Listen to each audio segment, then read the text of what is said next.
Hello! Hello, hello, hello. It's of the Devil Thursday. It's of the Devil Thursday. Yeah. I don't think there's much to say today. Don't think there's like a ton of... Normally I have like at least like something that I want to say before we get started, like some housekeeping or something. I don't know if there's... I feel like the the eyes of my model keep like blinking at different times, like I'm a fucking insect. Ooh. I did that one on purpose. Yeah. Not a ton I think to say today. I'm excited to get into it. Actually, give me just a second.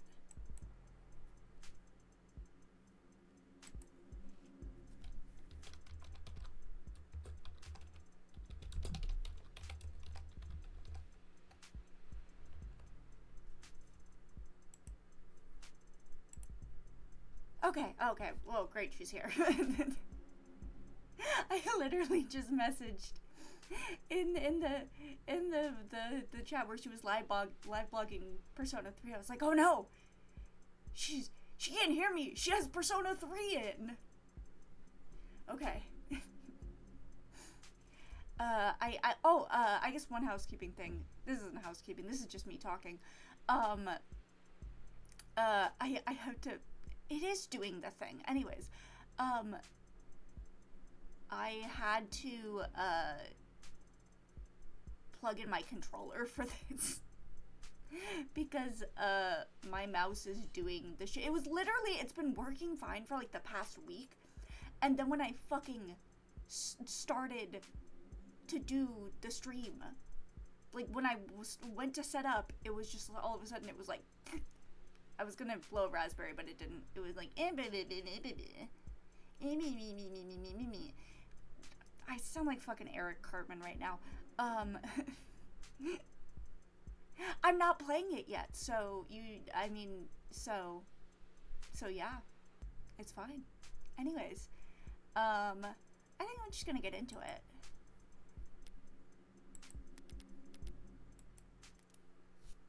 I've been doing a good job of leaving off on like scene breaks so that I don't have to like come back in at just like a random interval. Would you kindly slow the hell down? I'm sorry, Adonai. Was I walking too quickly for you? That wasn't walking, that was speed walking. Okay, so it's still walking, Morgan. I don't see what the issue is. Up 2 flights of stairs. It's very different. Okay, never mind. I understand your point now.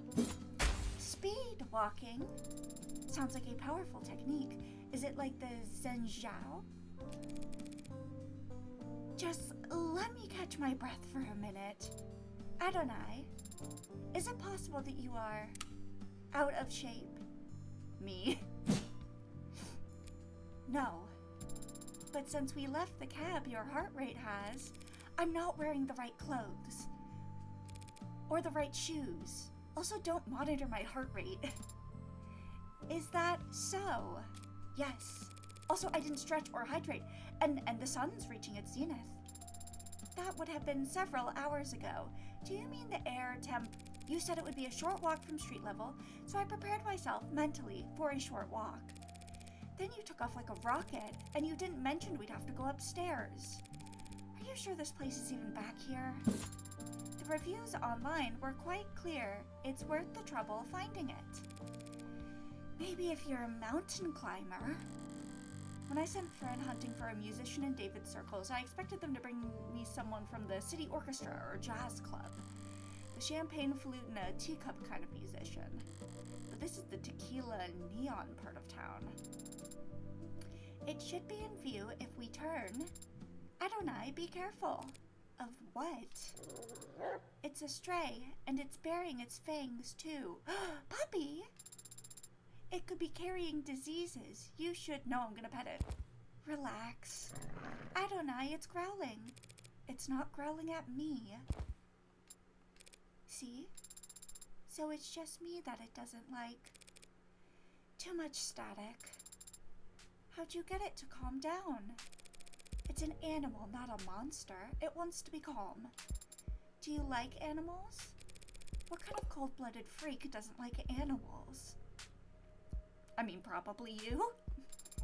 Do you have a pet? No, never have. Why not? Because I don't want to take care of a pet. That seems counterintuitive to me. Well, it makes perfect sense to me, and I don't need it to make sense to you.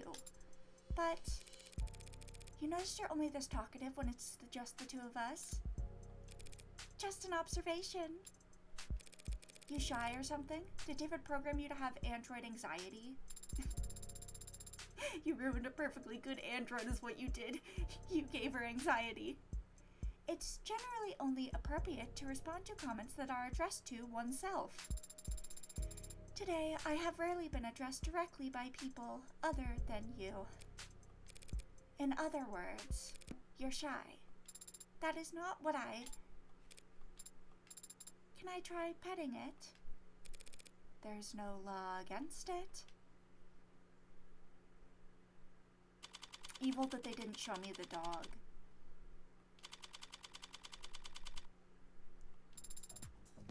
This is the establishment. Now to see if Isaac Porter is as habitual as Fran claims. Do you think Father was close with this man? This man who you've never met? I think he was close with him, yeah. At some point. I had some help making that deduction. Fran saw that their metadata showed a significant cooling of interaction between the two of them, particularly over the past month. But Fran also saw a phone call between the two last night. So they were close. Do you think they were sleeping together?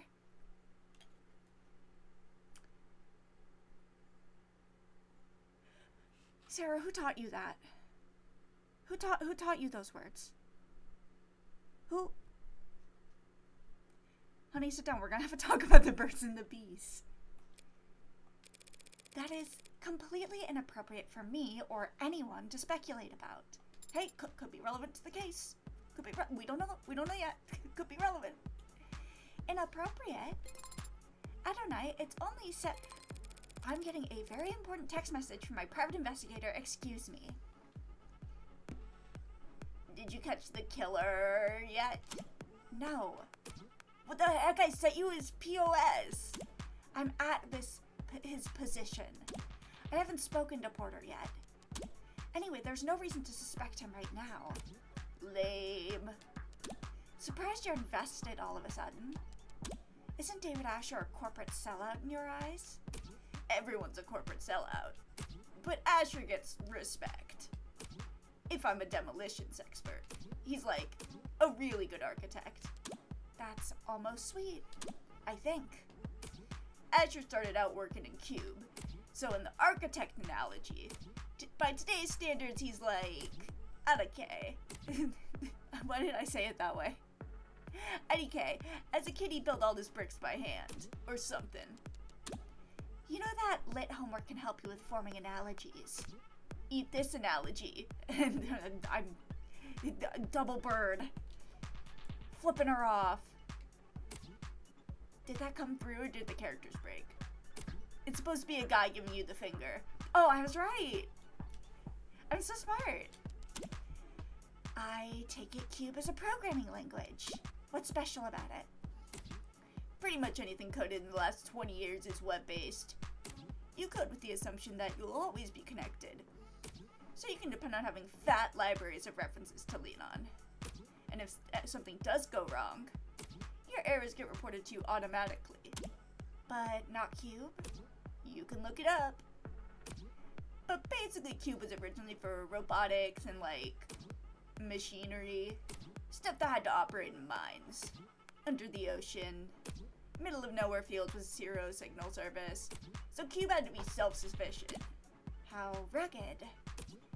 Where'd Asher learn Cube anyway? It's older than dirt. From like the 40s. I don't know. I think his father had a machine shop or something. Vague. Yeah, well, David didn't like to talk about his family, and I never asked. What did your private investigator have to say, Adonai? Not telling. Okay. Okay, I'm guessing that's who we're gonna want to talk to, so let's start over here. The stage for the talent, pretty close to the floor. Guess if this was the whole round table aspect of this place. Everyone's on more or less equal footing, dancing in the dark, once you get past the bouncer. Do you think they might have met here? David and Porter? I can't see David walking in here. Because you found the walk so challenging? Whoa. Because it's too loud to relax, and not dark enough to be anonymous. I see. What's that face? You got an opinion to share? The atmosphere's not bad in here, but the music isn't quite... I'll find you a survey to fill out before we leave. What kind of music does an android even like? Techno, probably? Early 21st century punk rock. Okay. Go off, girl. Is that just you, or does that go for all androids? I haven't met all androids. I can't speak for them. Wonder what they'd say. If they're smart, they'd say that music peaked with early 21st century punk rock. Debate settled.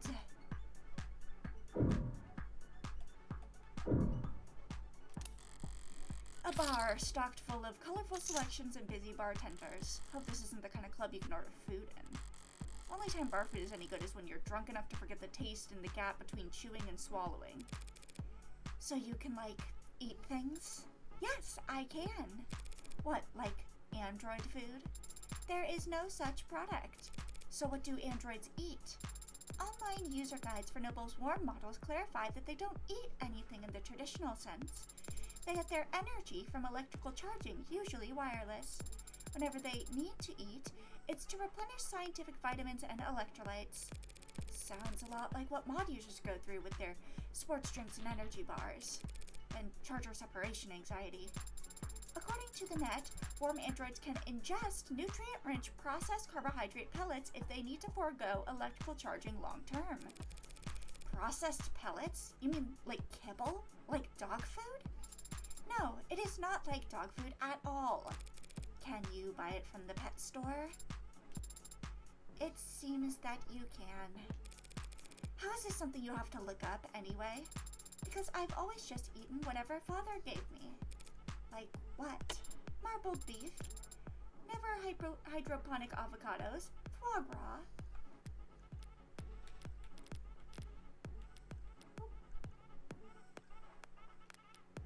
Oh, I didn't look at Cube earlier either. Okay.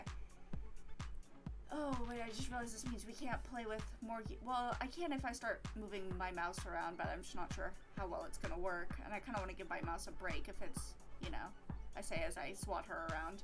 Okay. Cube was a Tier 5 programming language commonly used in mid-21st century robotics. Intended to support robust behavior trees and low data stream environments, its design philosophy emphasized lean, goal-oriented learning that would not be reliant on the bloated libraries and always online API popularized in the 2030s. Rosal Fluff, real name unknown, first began working on Cube in 2044 as part of a student robotics project. Cube 0.9 released in 2045, and by 2048, Cube 3.1 had already found itself embedded in robotics engineering across the globe. Despite having what is considered a relatively high barrier to entry in user knowledge and execution, Cube gained widespread popularity, particularly among disaffected communities and third world countries where internet access would remain unreliable for the next 2 decades as regional conflicts would continue.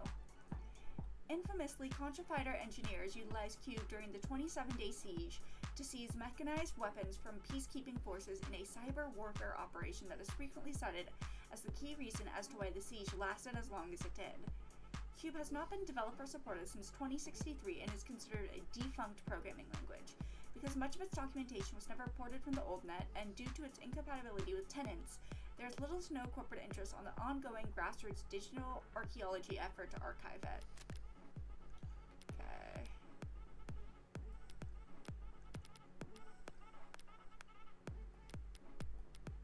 There we go. Alright. Never Hydroponic is a movement calling for sourcing food exclusively from farms utilizing natural sunlight. Lobbyists from the movement have made unsubstantiated claims about superior taste and nutritional value, but the label has yet to receive official state recognition, and thus the presence of the term or terms like it on food packaging carries no weight and is not backed by any legal guarantee.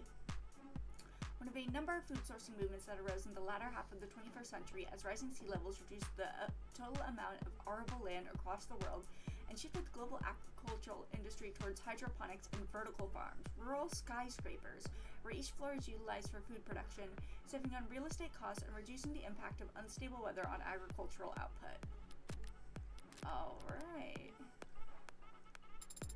That sort of thing. I am not paying for any of that.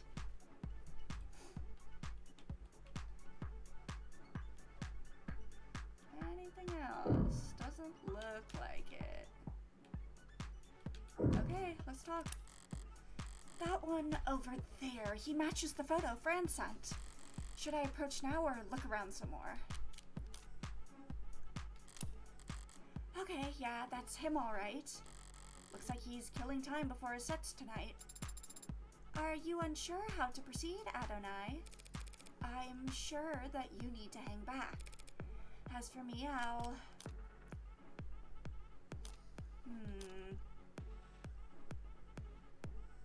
I mean, he does look very cool. But that means that he's probably too cool for playing it cool to work on him, so... Isaac Porter. What's up? My name's Morgan. I was David's friend. Right now I'm his lawyer. Can we talk? Depends. Were you a friend from work? No. Over here. Thanks, Isaac.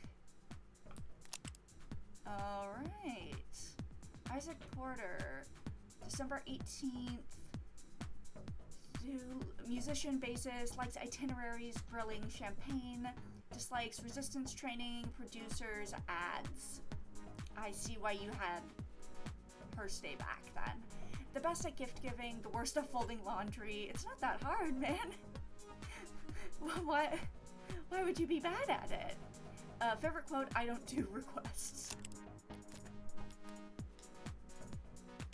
Don't thank me yet. I might just sit here, shut my mouth, and stick you with my tab. So what kind of lawyer are you? What kind of friend? I'm his defense attorney. Think you missed the bus on that, then, yeah? You know what? Yeah, that's true. You're right. And I'm a friend that needs to know what happened yesterday. Doesn't everyone? Try somewhere else, friendly lawyer. I haven't seen him in weeks.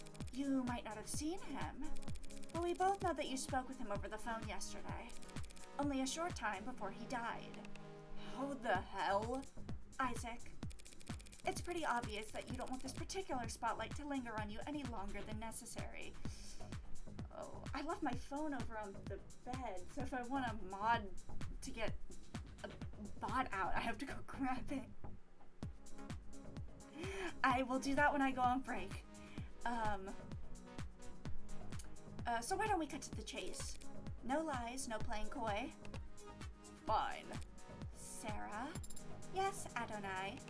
The hell? Is that thing transmitting?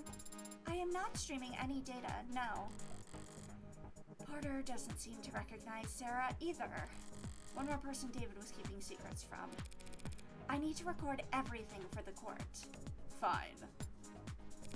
You two were together, is that correct? We were together. I ended it.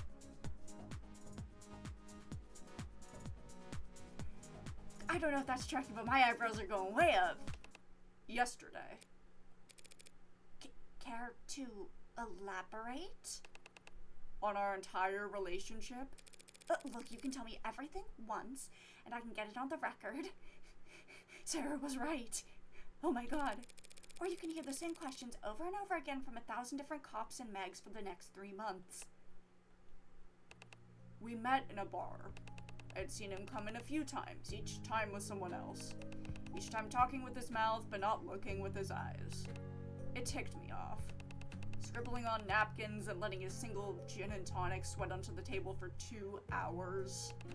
His dates would all go to the bathroom or take a call and slip out the back. One of them didn't make it 10 minutes. And he'd still sit there the rest of the night, unfazed.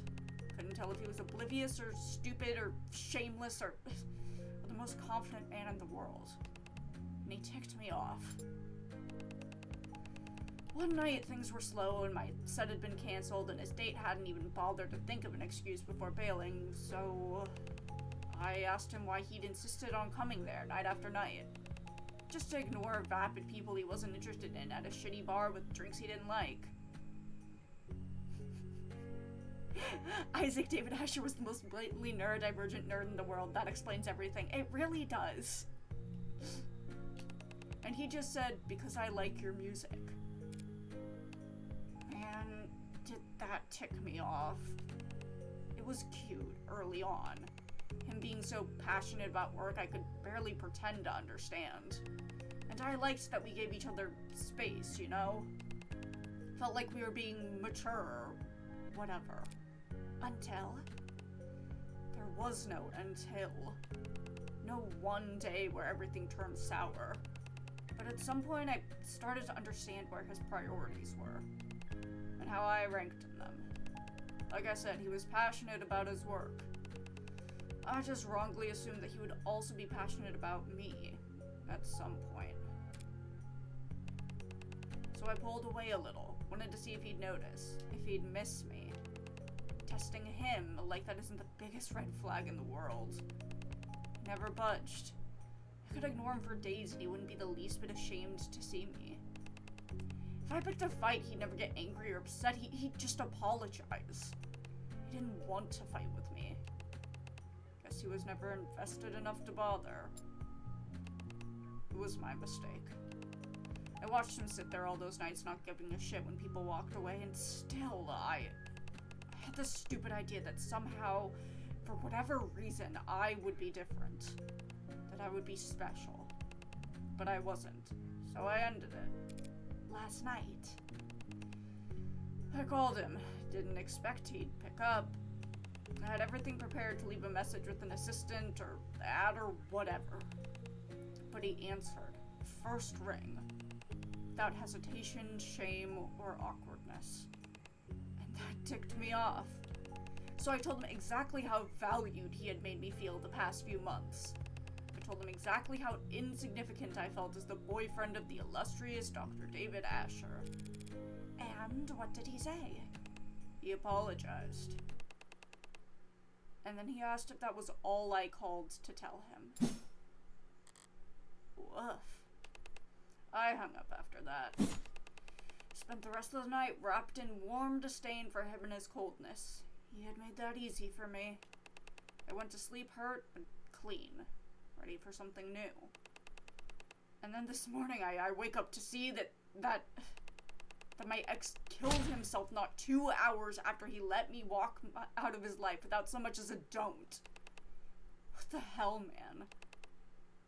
What the hell, David? And now you're just the tip of an iceberg of lawyers and reporters and buzzards. Parasites who want to hear about the man who sent David Asher over the edge. I never wanted to be his last lifeline or the straw that broke his back. I just wanted to be his goddamn boyfriend. Turns out that was asking for too much. It's yet to be determined whether David committed suicide. You serious? You don't have all the facts. And you do? Any one of them point to anything else? Thought so. Thank you for your time. I'll let you get back to it. That's it? No summons? The court has no need for you to retell a sad story like that. The court, huh? Sorry to bother you at work. Sarah, let's go. Your discography is very impressive. Yeah, thanks. And your range is remarkable. So it pained me to see that all your works in the last quarter have been so melancholy. I think... Well, what the hell would you know about any of that? I... What's the matter? Can't find the words? You just steal them from somewhere first, butcher them before shitting them back out? I was not trained in any data sets that... Nah, pardon me. My mistake, really. Not your fault you're only standing here because rich prick nerds were allowed to rob the world blind for most of the century. Sarah, we're leaving. What the hell was that about? He was under the impression that I was programmed using a massive automated learning model and early 21st century... Not that. Why did you talk to him? I wanted to... I just felt that I should say something to him. A word of advice. People don't want comfort from strangers, especially when they're androids. They want it from the people they want it from. Coming from anywhere else, it's just... corn syrup on a parched tongue. Doesn't matter how sweet it is, they'll just start gagging. You know a lot about people, don't you, Adonai? Compared to you, I'm a goddamn savant. Come on, there's not much time left. Is there still somewhere you want to investigate? Somewhere I need to return to, actually. Porter was right. As things stand, I don't have any evidence that could establish an alternative interpretation of the facts. But if there did exist hard evidence that could prove his death wasn't a suicide, there's only one place I could find it at this point. Alright, where are we going? Where are we going? Where are we going?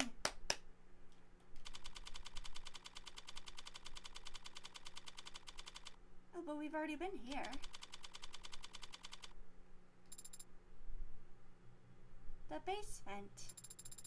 You sure you don't want another look at the crime scene?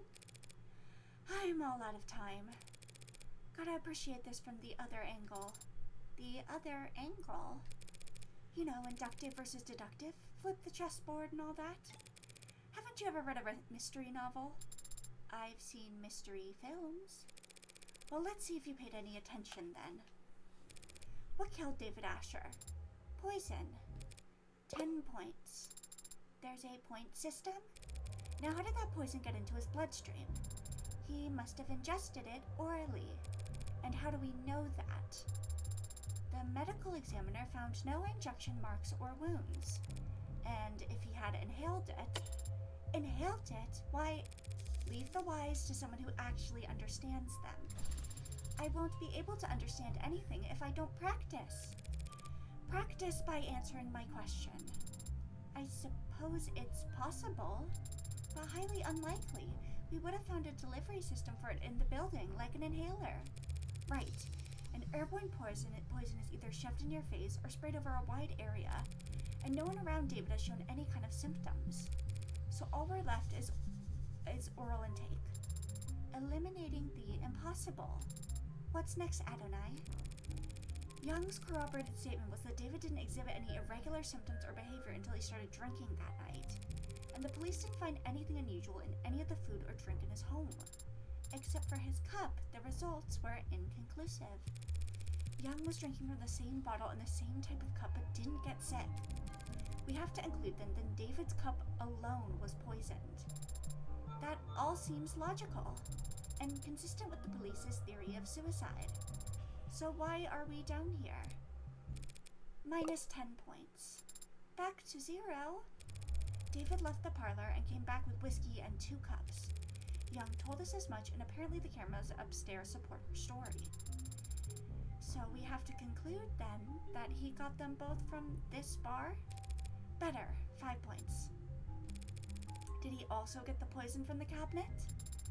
The police have been in here since we left. According to their ARCS file, they didn't find anything that matches that poison down here. So the poison somehow went straight into his drinking cup then. I need to flip this around again.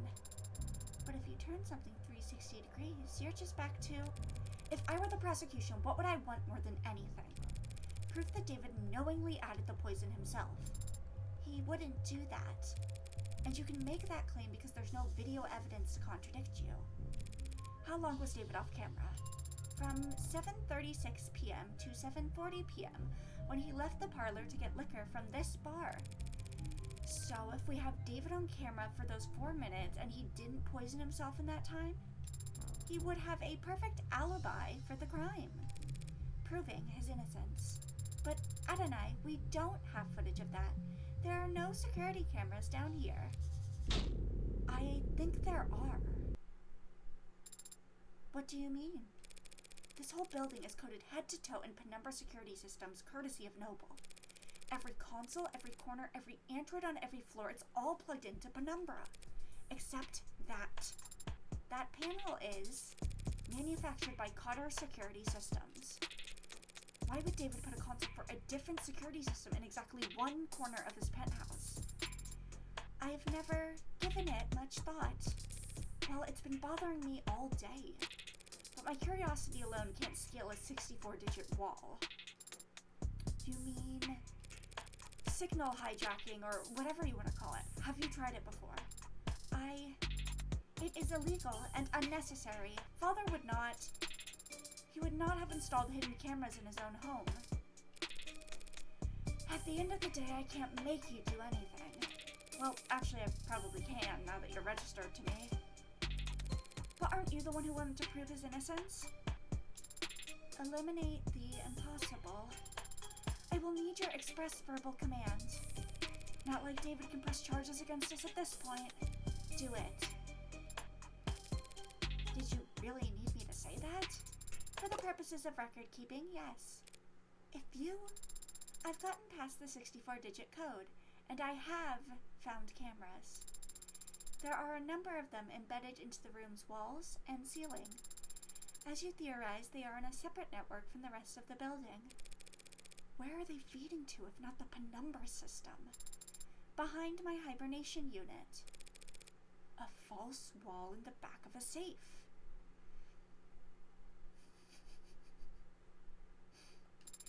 I don't understand.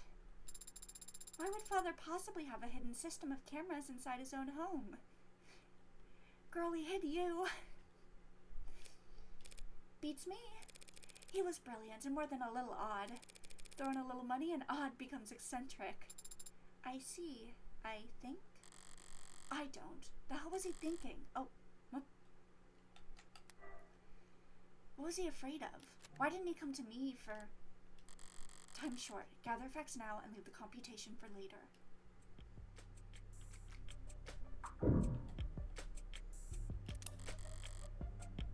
The liquor cabinet this mystery hinges on. The police have been through it all by now, and they didn't find foreign contents in any of the spirits. No poison to be found here. Well, not that kind of poison anyway. In which case, can I make you anything? Well, if you're offering, I'll have... Sorry, you're way underage, aren't you?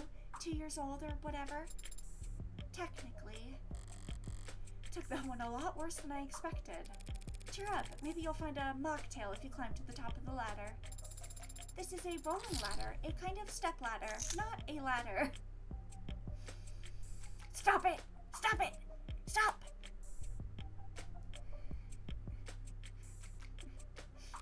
What? Remember, a ladder extends, but a stepladder folds out. Shut the fuck up! Shut up! And it's important to know the distinction. I'd bet my life savings that this subject will never come up again, ever.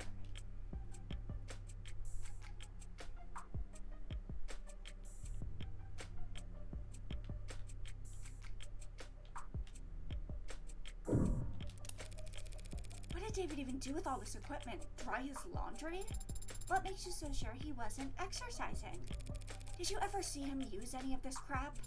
No, but he must have used the weights when I wasn't looking, since he promised me that he'd take better care of his health. Sarah, these weights are all maxed out. David couldn't have put up numbers like these even if he was piloting a frame. Don't be so sure, Adonai. Pardon? The following is a true story based on primary sources who were present for the event and its aftermath. Copenhagen, 1981, 8:10 a.m. local time. A towering man with the musculature of a world-class professional rugby player enters the Global Donkey Bank on Fredericksburg Lane. He explains to the bank teller that he has a bomb in his suitcase and that he wants his gym bag filled with unmarked bills. A security guard approaches him from behind with a nightstick and swings. But the man simply catches the weapon and bends it into a twisted knot with his massive, dinner plate-sized hands. When asked to describe the suspect to the police afterwards, the teller had only this to say: "That man was all muscle." The rest of the bank heist proceeds without incident, and the man exits the building just as police arrive on the scene, when suddenly, his suitcase explodes. But it's just a smokescreen. Local officers quickly recognize the ploy and rush towards the door, grabbing each of the hostages as they flee while desperately searching for the perpetrator. What they find instead is a diminutive, frail, sheepish young man, barely 160 centimeters tall, holding a gym bag full of money with no recollection of how he got there. Renowned psychologist and trained hypnotist Dr. Werner Kurtzer wrote the following in his diagnosis: acute dissociative identity disorder. That's right, the man had a split personality. And so great was the disparity between his two halves that when they switched control, he physically changed, becoming taller, bulkier, and capable of previously unthinkable feats of strength. So be careful what you say when you say a man like father can't do, just because of how he looks on the outside. Sarah, every single word you just said was false. Huh? Don't believe everything you read on the net. Girl, you could have fact-checked that so easily. So, is that the original? It was appraised and confirmed to be genuine. At least he didn't get ripped off. I'm a Philistine when it comes to this kind of stuff. What does an android see? I see a meeting. Or perhaps an encounter? Adonai, do you really think someone would do that? Go on the internet and tell lies? Two apex forces of nature, two kings of the forest, the stag and the tiger. I think. Great, I'm officially less cultured than the robot.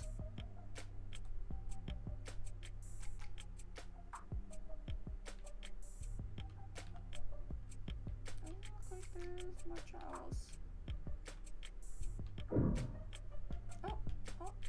Oh. What's the story with this anyway? Some kind of fault in the foundation? I don't know. I've never noticed that crack before. Might want to get those eyes checked. There's nothing wrong with my vision. This crack just must have been created during my most recent hibernation. How? Did David drop a weight a bunch of times over and over in the same spot? Alright, let's refocus here. So there's some kind of hidden door behind your bunk bed. Yeah? Huh? Essentially, though a bunk bed would imply a second or third. That's why that line tripped me up. How do we open it? One moment. I see. Got it open already? I cannot open this door. Why? It is a Tethys basic sturature. That anti-hack feature in the name is real? It's a closed system, Adonai. The hell am I supposed to do now? Strange. There was an if-then toggle enabled in the security parameters. I don't follow. When Father last adjusted the settings here, he made it so the door would never open so long as I was hibernating. And then he made it so I was the only one who could wake her up. Meaning this is a door that only I can open. It'll be a 6-character password, some combination of numbers or letters. Did you and Father have any influential moments in your life that revolved around a 6-letter word? Nothing comes to mind. Is there a code word that he knew only I could learn? Oh.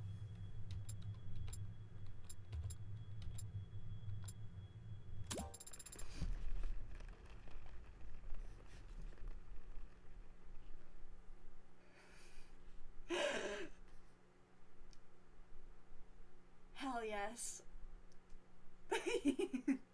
I'm so proud of myself for that. You didn't see it, but I dabbed in real life. It's because she said something that he thought I would have learned, and the only word that I've learned, I mean, not the only word, but like the main six-letter word that keeps coming up that I've obviously learned from this game is Adonai. So, It's opening. What was the password, Adonai? You'd never guess.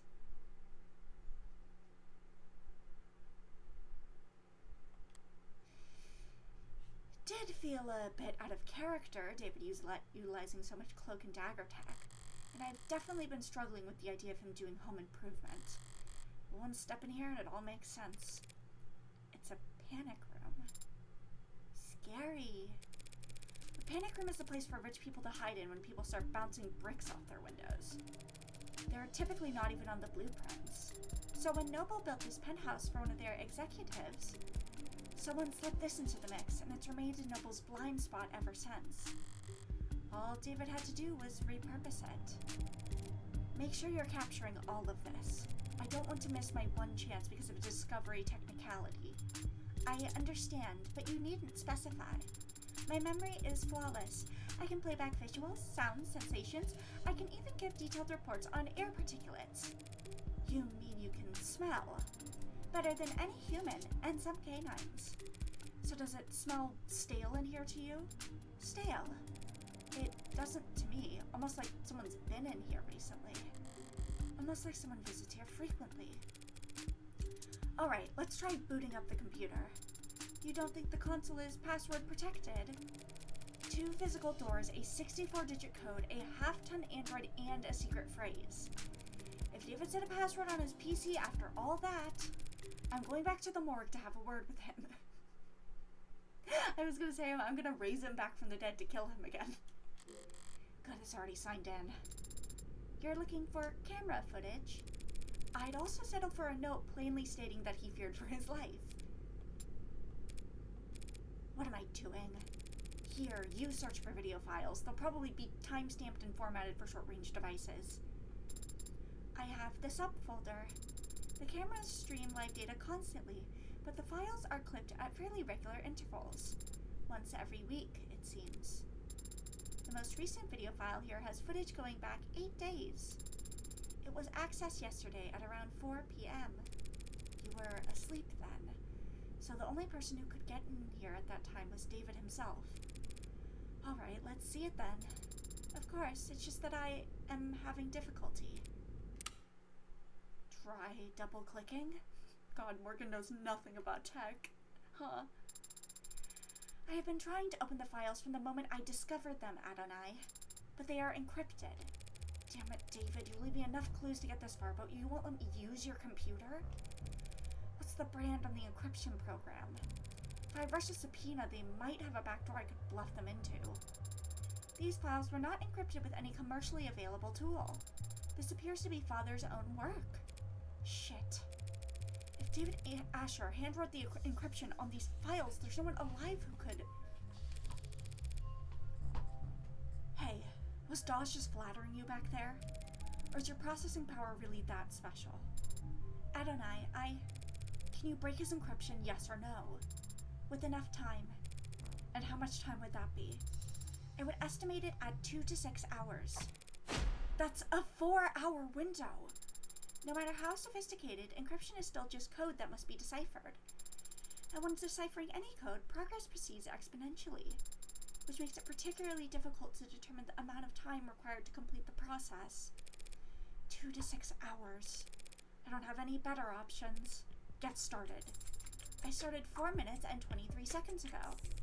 Finally showing some initiative. But you've been talking to me this whole time. I have the ability to analyze data in parallel by utilizing subconscious processes, so long as the work required is rote.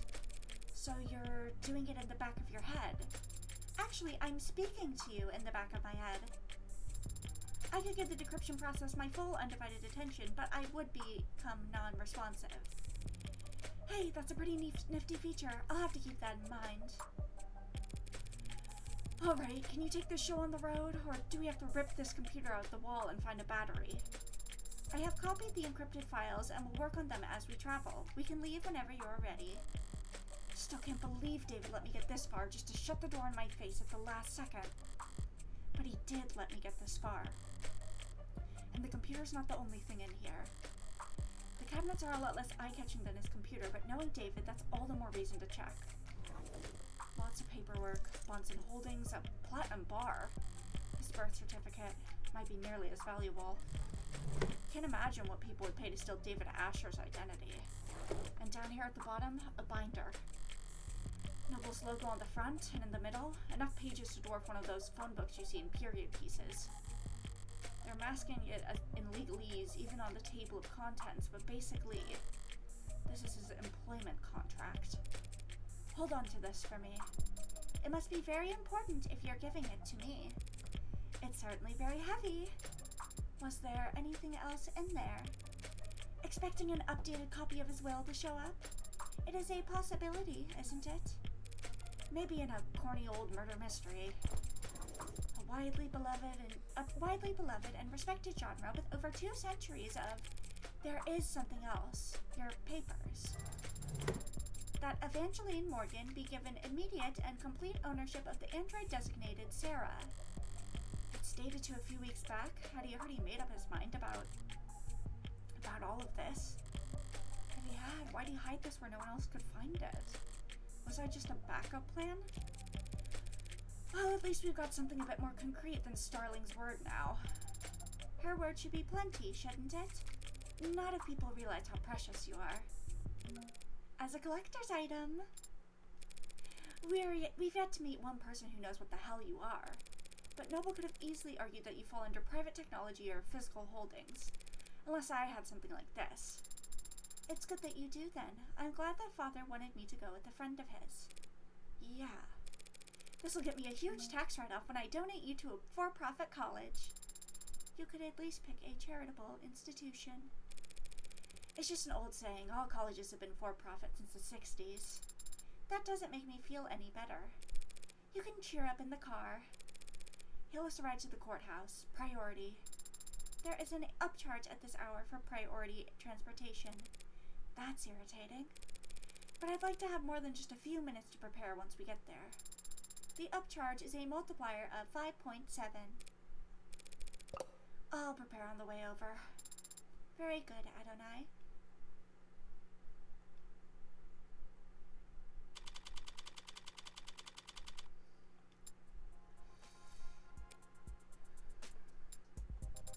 Does it excite you, going into courtrooms? What do you mean?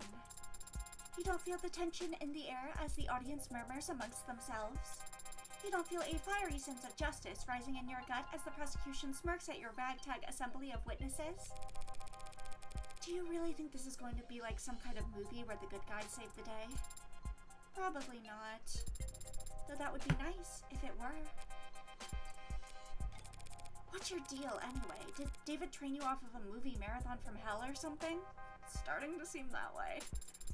We did watch films together, if that's what you're asking, although he was rarely the one who suggested it. Oh, she's a movie buff. I mean, I guess I could have guessed that. So you were the aggressor. What's an android get out of watching a flick anyway? What do I get? Why do you do it? What's your reason? I'm not sure how to answer your question. Never mind. Forgot what I was talking to. I like the performances. Sure.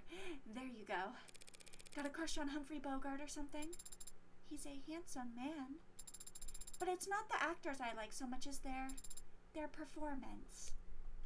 The truth is, besides Father, I have very little experience when it comes to people. I hadn't noticed. I read the net, and I watch people and what they share of their lives.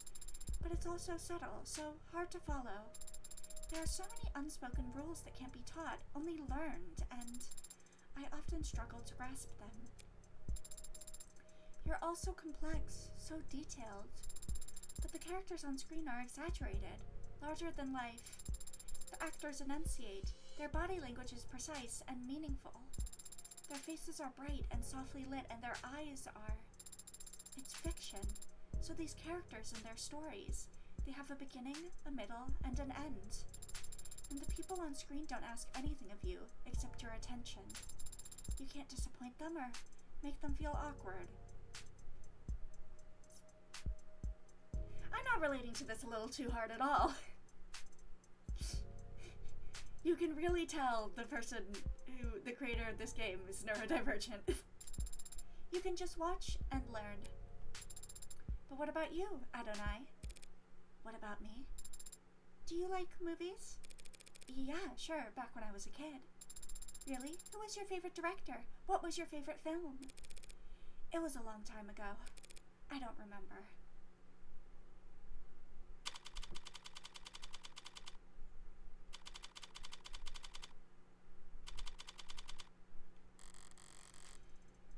Things are quieter than I expected here at the courthouse, though I've always felt courthouse is a bit of a misnomer. Government building is probably the best way to describe these towers, all-encompassing and impenetrably vague. 100 floors of officials and documents and paper-pushing queues, with a couple dozen courtrooms squeezed in along the way. Didn't think I'd be arguing in court when I woke up today. Didn't think that my friend would be dead or that he'd have thrust an android onto my lap either. I could just walk in there and concede. Emma would be irritated and more than a little confused, but I could play it off as an exercise in grief.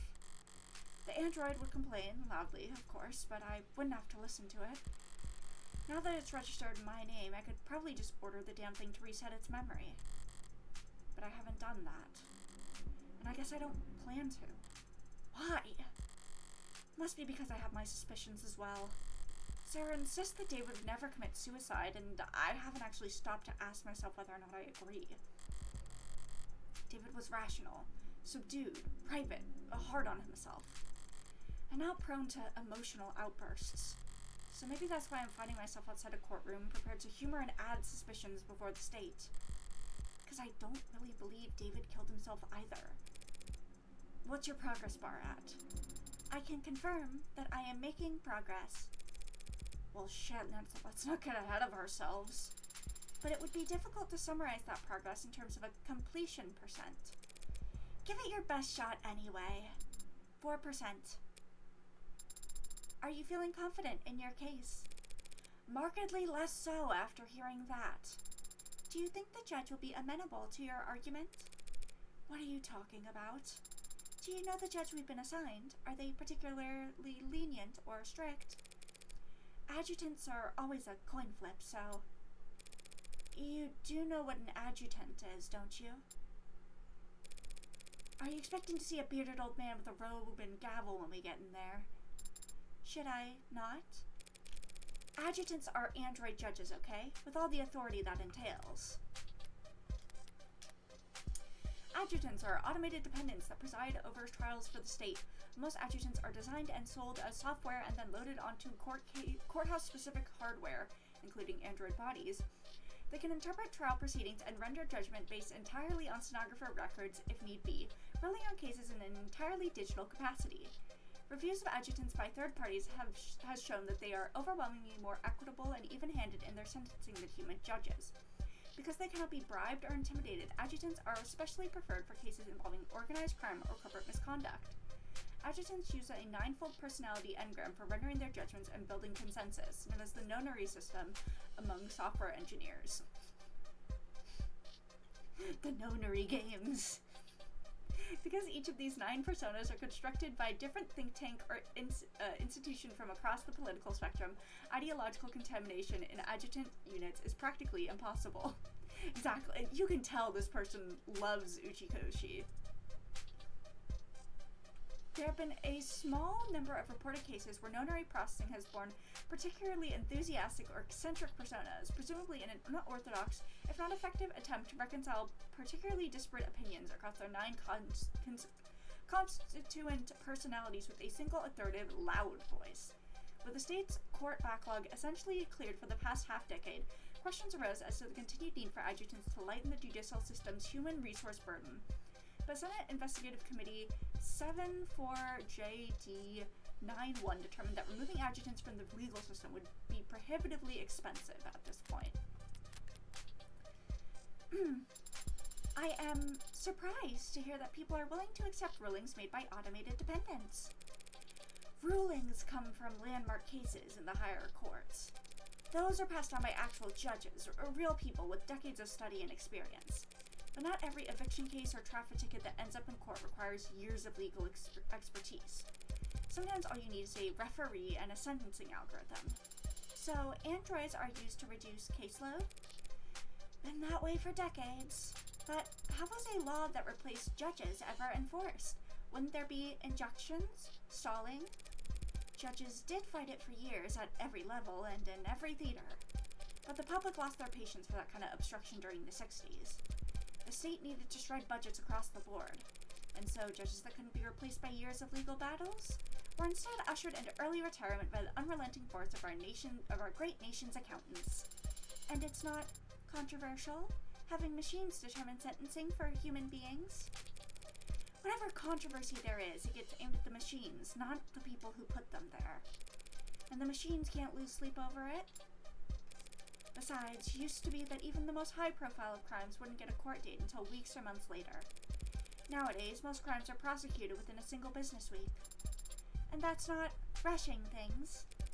Keeps people in my line of work on their toes, that's for sure. I'm just surprised to hear there's so much haste. Don't they teach you about classical conditioning in android school? You gotta feed the dog immediately after you ring the bell. If punishment doesn't follow the crime in quick succession, the lesson doesn't stick. I see. But if adjutants are so effective, why aren't they used in every trial? Why aren't they used in politics? That's a logical question to ask. And the answer is, that logic only gets you so far when it comes to people. Doesn't everyone want the courts to be just as possible? If adjutants are truly impartial and incorruptible, everyone wants justice, sure. But there are other considerations to be had, such as disgust.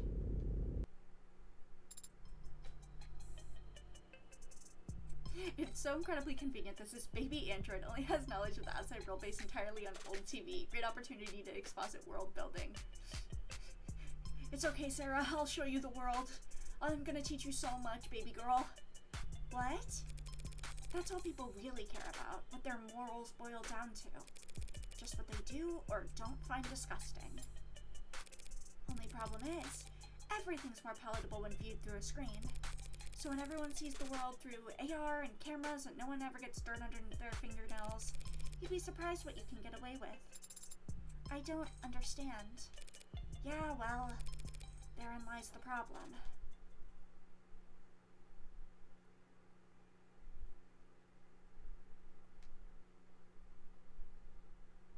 Oh.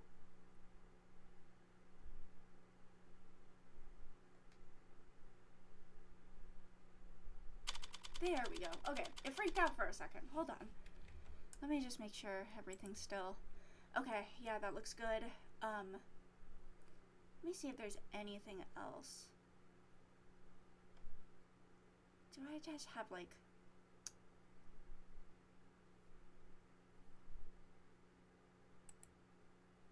Is it upset that I have so many tabs open? Okay, well, I mean, we're doing fine otherwise, so it not responding for like half a second is not the worst thing in the world.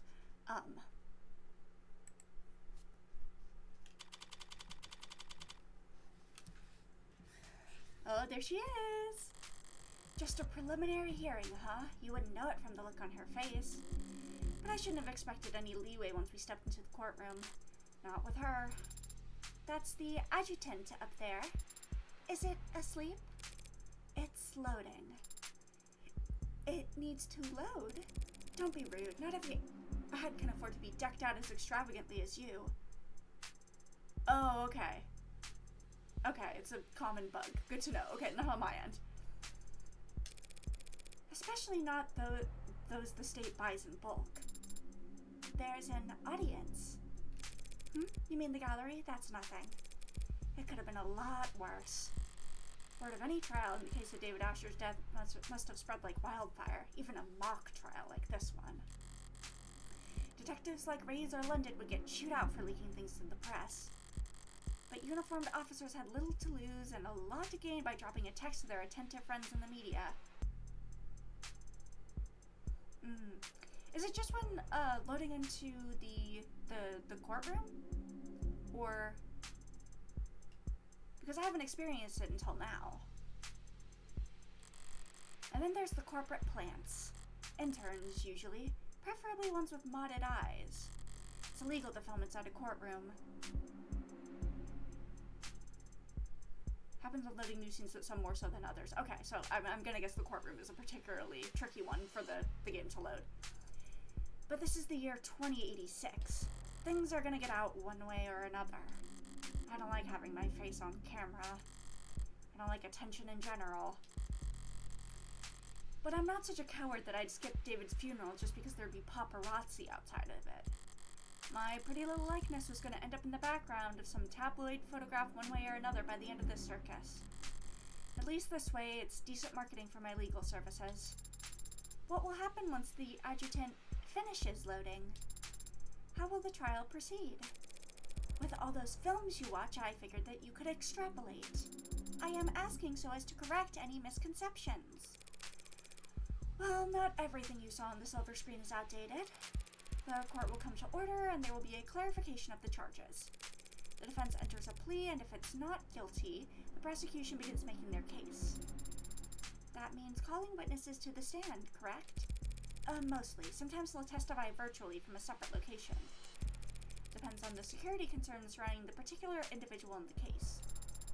What do you do then? Sit here and watch? Not if I want to get paid. I cross-examine witnesses after the prosecution are done questioning them. I can present evidence or witnesses of my own in response so long as I have discovery backing me. You said that before. Discovery means? Just that I can't pull stuff out of my pockets and present it without any kind of context. I have to have proof that I acquired it legally during the course of my investigation. Most of the time that means having recordings or witnesses that can verify my investigation. Which I can provide. You didn't think I was letting you tag along because I liked you, did you? And the jury? I don't see where they would sit. The jury hasn't sat in the actual courtroom for years now. They have their own chambers, where they watch a feed of the trial's proceedings in anonymity. I hate that word. And that's not an issue? Don't people want to look someone in the eye before passing judgment on them? Not a problem in this case. You've got an old-fashioned sense of justice, don't you? But there's no jury at a preliminary hearing anyway. It's only meant to evaluate whether or not the prosecution has enough evidence to go to trial.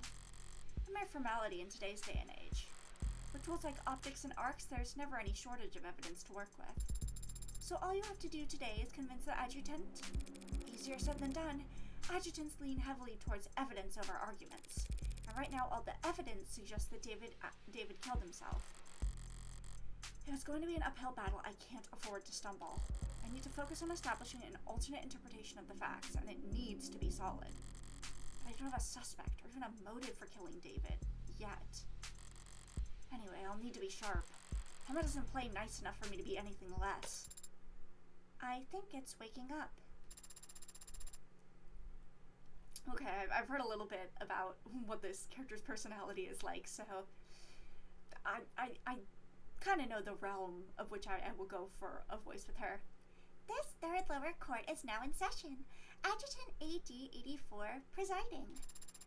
I call to order the case of the people versus Asher. Do the people wish to make an opening statement? No, Your Honor.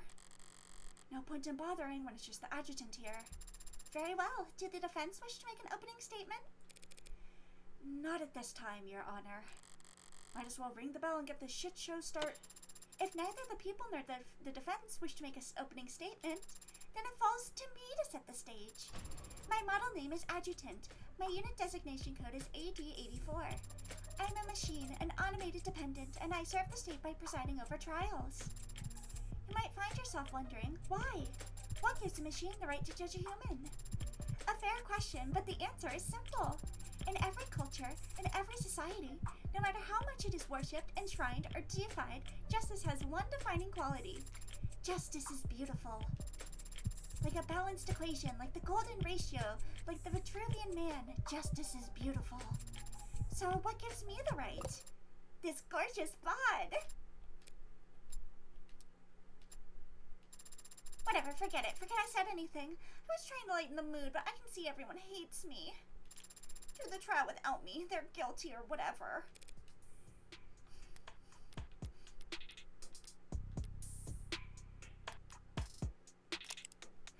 Okay, ID. September 2nd, automated dependent adjutant. Likes raw salmon, running water, gymnastics. Dislikes criminals, contrarians, and pigeons. Signed, Libra, self-assigned. Type, open, obedient, observant O people. 3 We actually do get her 3 sizes. Oh my god. Your Honor. Wait, what the flip? This defendant's already dead. Why are we doing this? Is this a debug thing? Because I'll log the error if I need to. No, sorry, wrong voice. No, Your Honor. This is a preliminary hearing to determine whether David Asher did in fact commit suicide, as he... I get it. You want to make sure he wasn't cuckoo in the cranium before you cut up his will like a T-bone.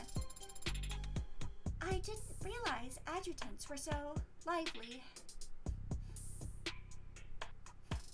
Oh no, you're right! You're right! Grace has to give her measurements. Oh, I'm so excited. So excited. 8 feet, 7.5 inch. What a woman. Hello? They aren't. They're supposed to be austere and statuesque. Looks like we got served the most in need of repairs adjutant the court system could find. Yeah, our adjutants need to be giant women with huge tits. Why? For legal reasons, normal, ethical, legal reasons. the state's barely disguised fetish. Whatever paper pusher we rush to get this trial going must have wanted a little payback for the kindness. What's that look for? Could it be your trying to size me up? Wouldn't dream of it, Your Honor. Good, because if you have doubts about my ability to run this trial, I could always just enact summary judgment here and now. I'm sure you'd find my ruling to be fair and even-handed. That won't be necessary, Your Honor. She's much more of a character than I'm used to seeing up there, even counting all the flesh and blood judges I've met. But she's still just an adjutant. She'll follow the evidence where it leads. So long as I can make a few adjustments for the occasional outburst from the bench, my plan's still workable. So, people, shall we get started with that first witness?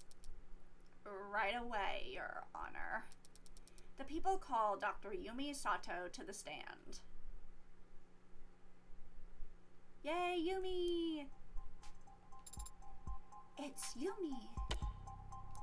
Hey. So how about it, pretty lady? You swear to tell the whole truth and unadulterated truth to the best of your ability? I do. Good enough for me. Dr. Sato, you were in charge of the autopsy for David Asher, were you not? I was. And when did you make your examination? I started last night. Well, technically 1 a.m. would be very early this morning. I think you can still say last night if you're talking about 1 in the morning. Objection. The defense will have their opportunity to cross-examine. Until then, they should refrain from making errant remarks. The hell? All I said was... Yeah, what she said. You mean sustained? Don't get cute with me, counselor. Being cute is my job. God damn, we've barely gotten started. That seemed pretty bad, Adonai. Making mistakes will increase your blind. Blind is how much credit you'll lose for answering incorrectly when you yourself aren't controlling the ante. Blind increments on its own throughout the trial as the stakes get higher, but resets at the end of each day. Blind starts and caps out at a higher number if you're playing in High Roller.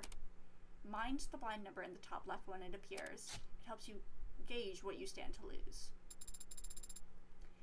We should try to avoid being penalized in the future. Thanks for the tip. Shake it off. I'll get my chance to raise objections of my own soon enough. Dr. Sato, were you able to determine the cause of death? He passed away due to respiratory failure. Would you explain what that means to the court? Essentially, he wasn't getting enough oxygen into his blood. It seems by the time he arrived at the hospital, he was no longer breathing. What does respiratory failure look like? What are the symptoms? There would be lightheadedness, dizziness, fainting. pale skin and a bluish tinge around certain extremities. And the condition he was in matched those symptoms. Correct. In your experience, what are the most common causes of respiratory failure? God, multiple bots today. The bots love to come after me when I'm playing this game. They feel like they're in good company with all the other bots. It can be caused by injury or disease, but the subject had no wounds or reported illnesses and otherwise appeared to be perfectly healthy. And what else could cause respiratory failure then? It is also commonly seen in fatal drug overdoses. Drug overdoses. Did you perform a tox screen on Dr. Asher? Yes, but his tox screen came back clean. Whatever killed him, it wasn't something we've encountered before. Wait, a clean tox screen. Clean. Okay, dialogue will proceed automatically during testimony, but you can still choose to advance text manually with continue. Okay. You'll need to read carefully and wait for the witness to make a statement that sounds wrong. Then hit the call button to call their bluff. Okay. Hover over the call button or toggle on Insight to focus on the claims within a witness statement. Insight can be disabled in settings.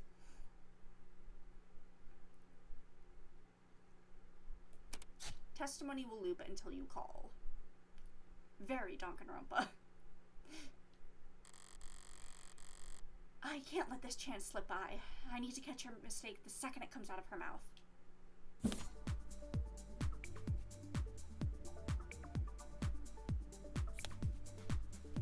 Contract, a break cup.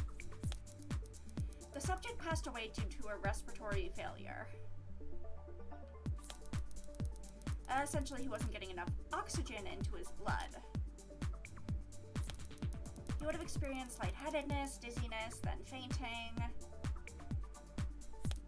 As the subject was healthy, their respiratory failure must be attributed to a drug overdose.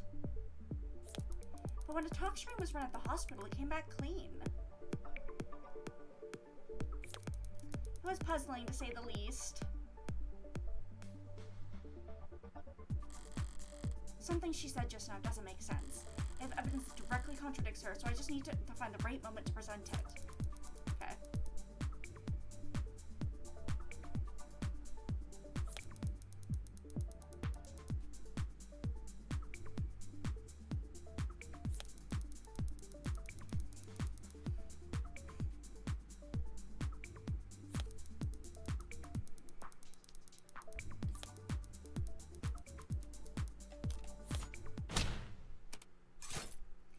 Choosing to call in a statement, you need to respond with evidence. Look over the 3 cards that show up and confirm your card before the timer runs out.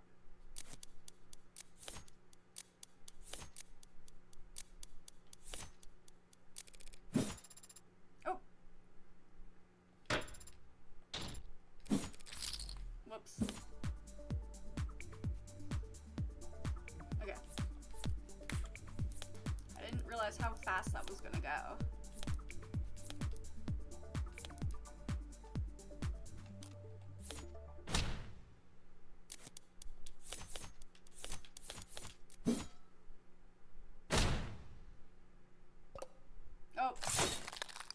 You're joking, right? Just trying to keep things light. But that's supposed to be my job. So quit scabbing. Overruled. Okay.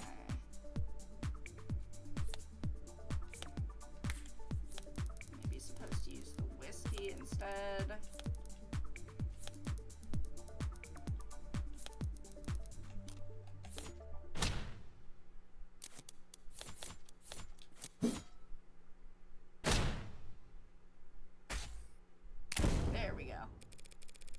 It's impossible for David Asher's tox screen to be clean, and we all know it, since he was on camera drinking alcohol the night that he died. Ah! That makes sense. And that scared you? The witness merely misspoke, Your Honor. As it plainly states on the tox report itself, Dr. Asher did have alcohol in his blood, but not at such a concentration to be lethal. Yeah, my bad. When I said the tox screen was clean, I just meant It didn't tell the attending physicians anything they didn't already know. Overall, a little more nitpicky than I like to be, but at least I was able to balance the momentum more or less. Shall we continue, Dr. Sato? If the tox screens were negative for pharmaceuticals and drugs, what caused Dr. Asher's respiratory failure? During my autopsy, I analyzed his blood and was able to isolate a foreign compound. So there was a lethal dose of a drug inside his body. It just happens to be a drug that the hospital had never encountered before. Oh. Sorry, did I read that as the wrong character? I think I totally did. Okay. Oh, okay. No, yeah. So there was a lethal dose of a drug in his body. It just happened to be a drug that the hospital had never encountered before. That's correct. I think we're all gonna get tired pretty fast if we don't at least pick a placeholder name for this substance, Your Honor. The people don't object, Your Honor. In that case, I'll put all my creative heuristics to work coming up with an original scientific fitting name for this substance. A name like Omega. Omega-3! That name is already taken. Fine, call it Delta or whatever. Delta, used in science to denote an unknown variable. Not bad. Delta mention. Delta has other meanings when it comes to drugs, but yeah, our Delta matches no known public pharmacology or toxicology records.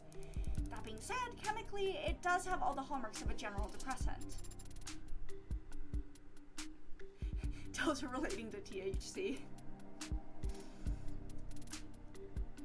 I'm sure the people living in my household know a lot about that. But I wouldn't. That sounded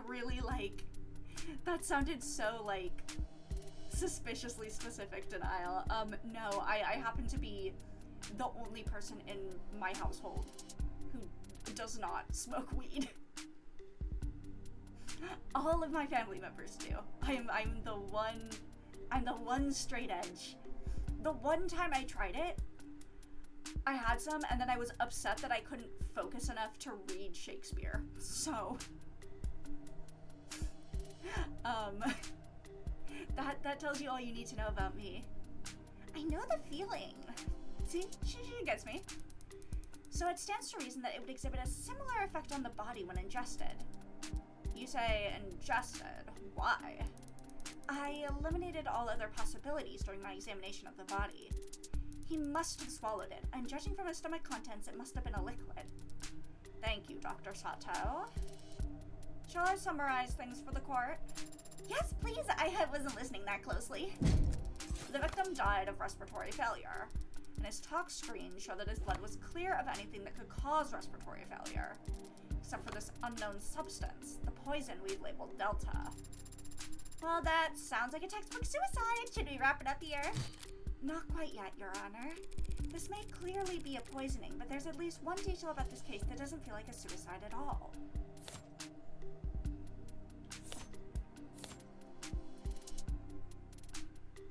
Known substance in blood.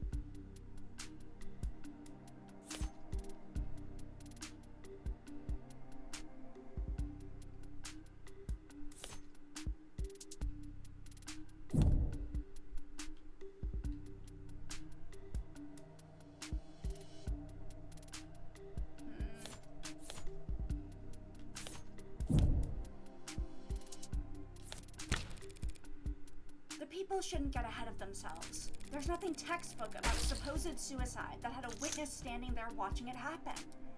As you say. Well, now I'm lost. Was this poisoning a suicide or not? If that's the case, then perhaps we should give the defense the opportunity to cross-examine. Unless they're going to insist on testifying themselves. How kind of you to offer. Ball's in my court now, so how do I counter? Emma's argument basically goes as follows. David ingested the Delta knowingly, and the Delta caused his respiratory failure. He died of respiratory failure, thus David committed suicide. During blackjack, every piece of information you learn deals you a card. Choose only the questions that are logical and relevant, and only press if you think a line of questioning is worth continuing, or else you'll go bust and lose credit.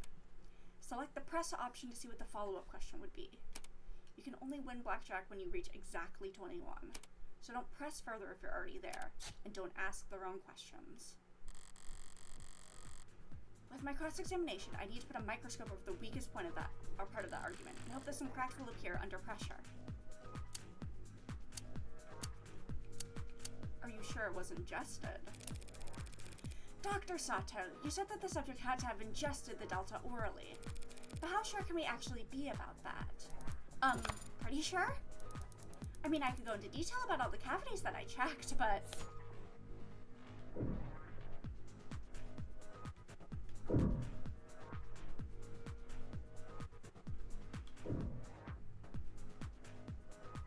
Was it knowingly ingested?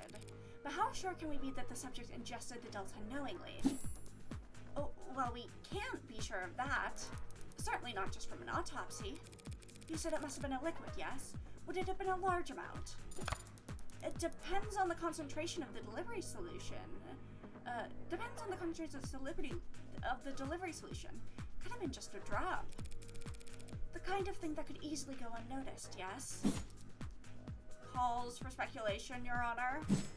Withdrawn. Oh man, I wanted to jump on her case.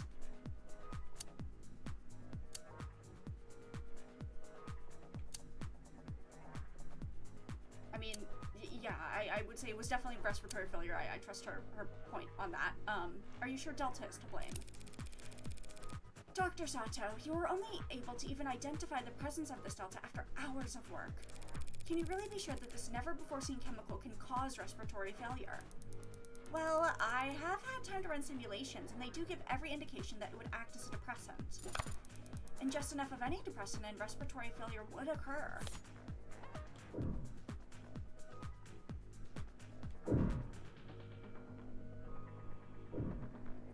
Only simulations? You've ran simulations, so you haven't tested Delta on an actual person. No, I haven't. That would be very difficult to do given our extremely limited sample. Not to mention highly unethical. Of course. But without such a test, you don't actually know for sure that Delta can cause any of the symptoms you've described. Was there a question in that statement, Counselor? You don't actually know for sure, do you?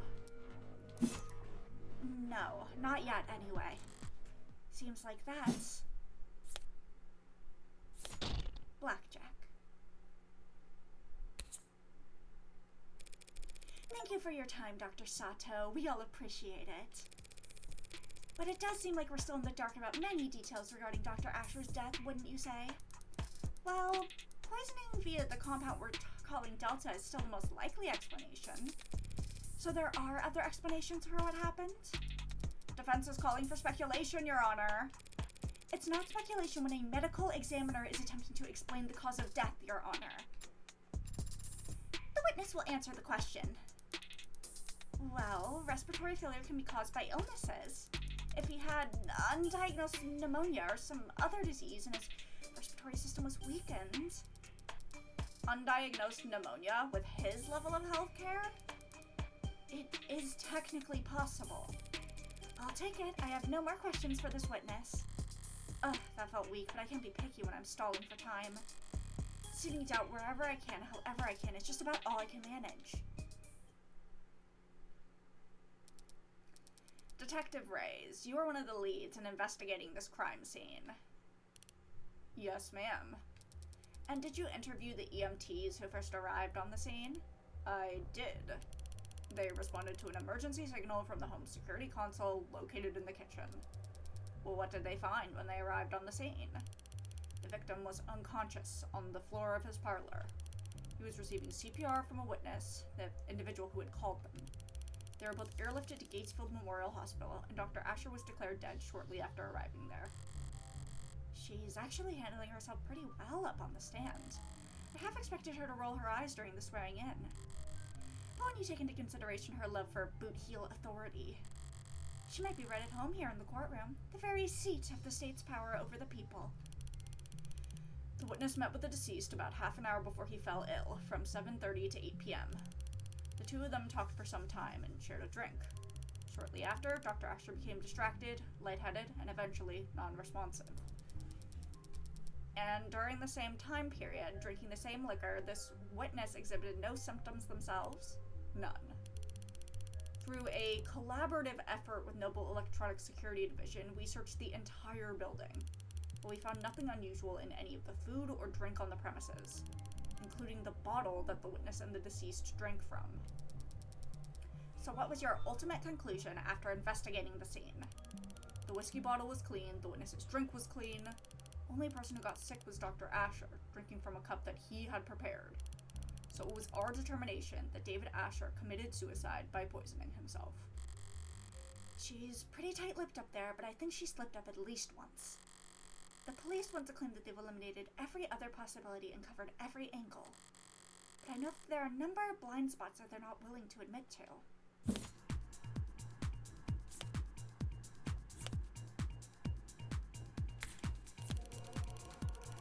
Asher met with the witnesses at 7:30 last night, and by 8 p.m. he was dead. He's the one who prepared their drinks.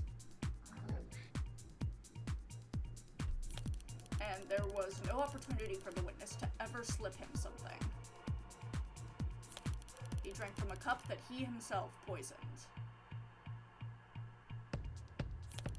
Seems pretty cut and dry if you ask me.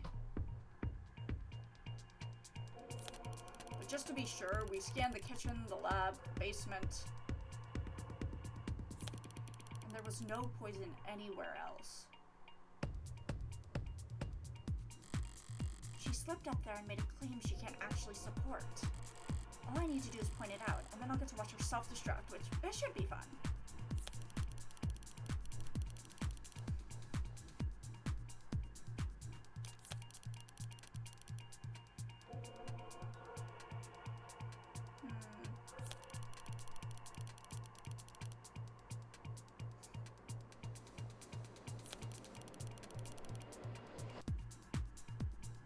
That's not... I don't think that's true, but I don't have a way to prove it yet. Funny if I call here.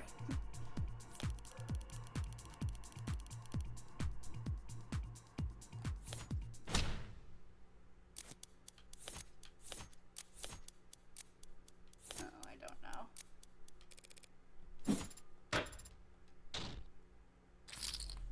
Ugh.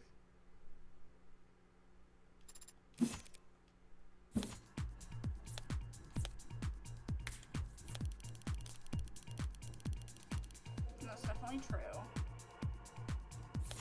Oh, fuck. I did not mean to be holding that down.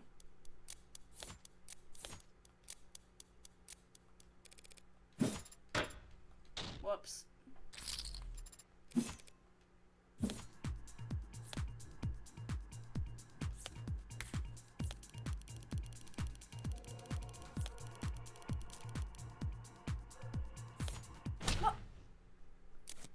Why did that happen?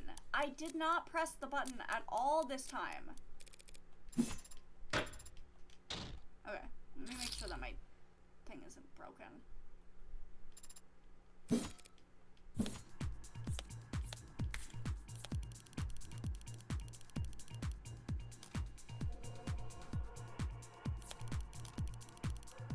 Okay, I guess... Okay, yes, if I'm on insight, then A means call. It does not continue. Okay, good to know.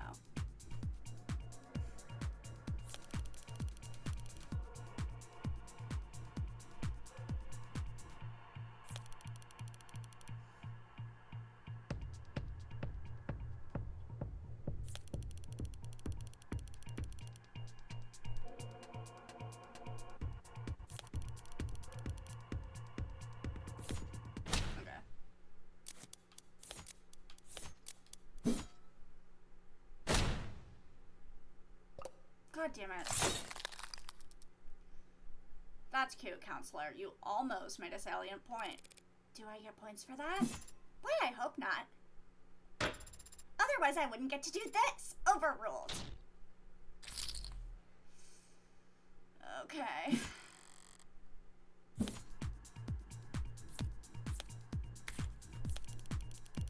Can I do that?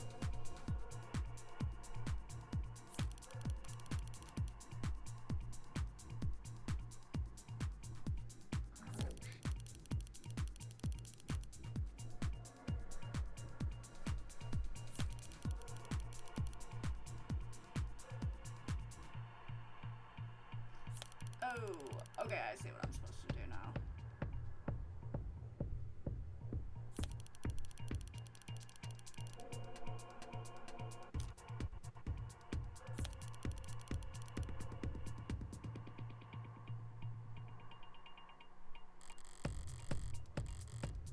Yes, okay. She made a claim she can't support. Duh.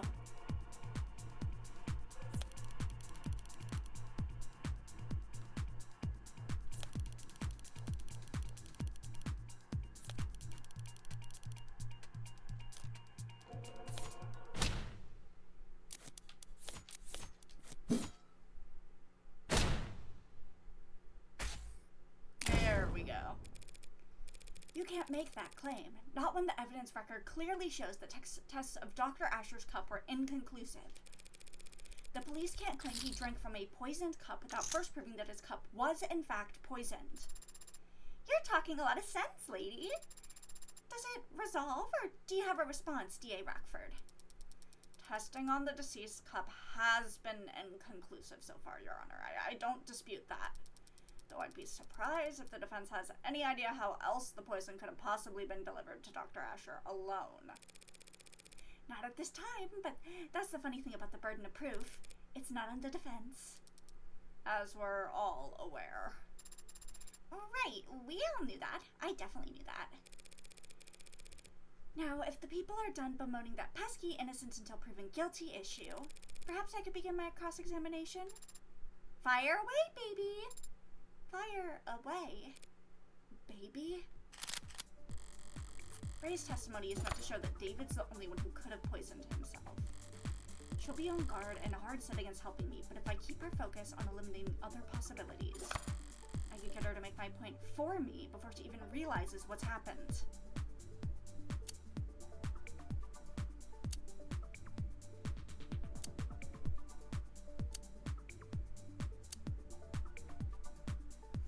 Okay, we want her to eliminate other possibilities.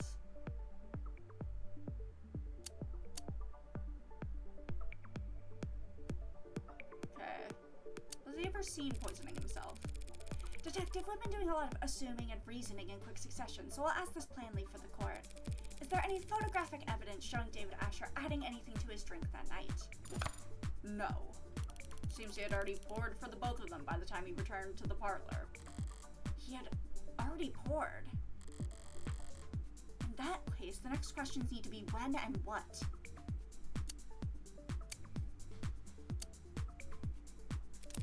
Detective Reyes, during the course of your investigation, did you find any samples of Delta in the kitchen or parlor? No. That was a fast answer. Well, it was a pretty easy question. If we'd found poison at the scene of the crime, that'd be pretty important, don't you think? Well, what about in his lab? His bedroom? His basement? No, no, and no. We didn't find Delta or any other unusual substance in any part of his penthouse. Right, they never found any poison. No poison at all.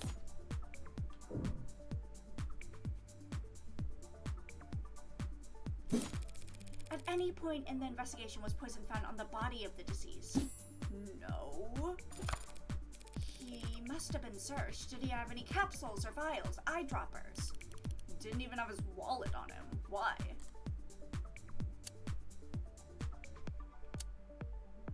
Could he have been poisoned off camera? Detective, isn't it possible that Dr. Asher was poisoned off camera? Possible. I don't know how else it would have been done. But that just goes to show it had to have been suicide. The only time he was off camera, he was all by himself. Oh, shoot. Shit, that is not where I wanted to lead the conversation.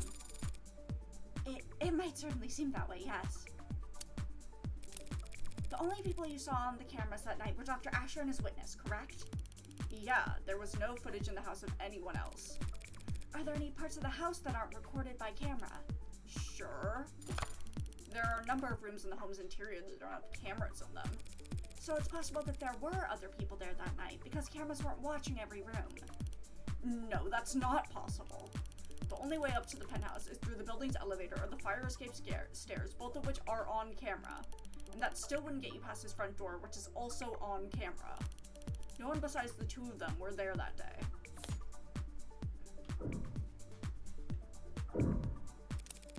Thank Thank you for enlightening the court about this point, Detective. What point? Well, I think it's strange, don't you, Detective? I mean, how could he have possibly poisoned himself without first procuring some poison?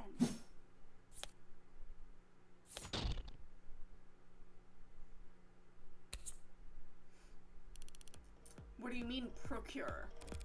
Where did it come from, Detective? The poison that you're so sure was dissolved in his drink. It can't have come from thin air, you understand. It had to have been in another container at some point. Let me see how I'm doing in terms of... could be worse.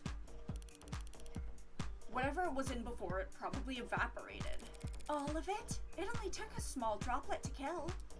Your Honor, are you going to ask them to keep it civil? In a minute, sure. There wasn't any pill bottle in his bathroom or syringe in his pocket containing this apparently deadly substance. So how did he get it? What did he keep it in? The police want to claim that Dr. Asher committed suicide because they've established that his guest never had an opportunity to kill him. But they failed to prove that the victim had the means to kill himself. Then I guess I'll be the one to move things along. The Delta didn't come out of thin air, Counselor. And it didn't come from a syringe either. Dr. Asher was able to drip the poison right into his cup, straight from the source. Shit, that's way too specific to be a bluff. Allow me to submit evidence evidence exhibit G. A piece of machinery found in Dr. Asher's laboratory. Sold under the product name Nanofacturer. Oh, I know this one! It's used in delicate scientific work to produce nanomachines, chemical compounds, and polymers. That's the same machine I saw when Dawes gave me a tour of the production floor. Very good, Your Honor. It's a valuable tool in any scientific laboratory, and Dr. Asher was well acquainted with its use. As a matter of fact, he had a number of presets coded into it. Even the android can see where this is going. With just a few taps, he could reproduce any number of specific substances for his research. Or any other chemical his heart desired, really. You think Randolph Mechanics would allow their product to produce illicit chemicals? Using the manufacturer to make unlicensed drugs does go against their terms and conditions, so Dr. Asher's warranty is certainly null and void. But they can't hard-code their machines to prevent the production of a drug that hasn't been invented yet. Dr. Asher died when his respiratory system failed because of a depressant overdose. For him, it would have been peaceful, like falling asleep. You see, he didn't need to commission a synthetic drug from some street vendor or order an exotic poison from overseas. He could produce Delta at any time in the comfort of his own home. A quick and painless death, readily available in under a minute at the touch of a button. Specifically, preset 19. Damn. I thought I actually had something for a moment there, but I was playing into Emma's hand the entire time. Seems we're done with this witness, Your Honor. Yes, ma'am. But before we move on, perhaps we should take a moment and put together a timeline of events as we know them. And not for me, of course, just in case someone else might need it. Simple enough.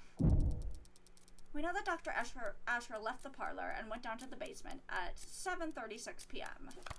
That's where he got the whiskey and the cups that he drank from. The cameras show him returning to the parlor to drink with the witness at 7:40 p.m. And of course, we know that he fell ill and passed away shortly thereafter. Any objections so far, Counselor?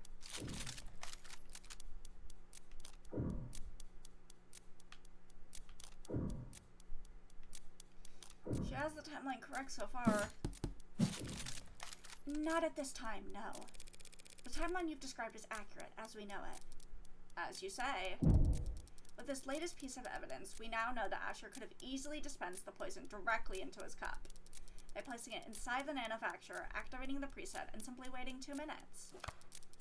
Easily accomplished during the 4 minutes he spent off camera from 7:36 to 7:40. Wouldn't you say? Oh, a complete timeline of events!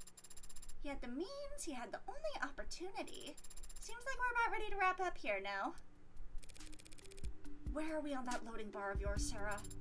I had a feeling you'd say that. Well, Counselor, are we done here?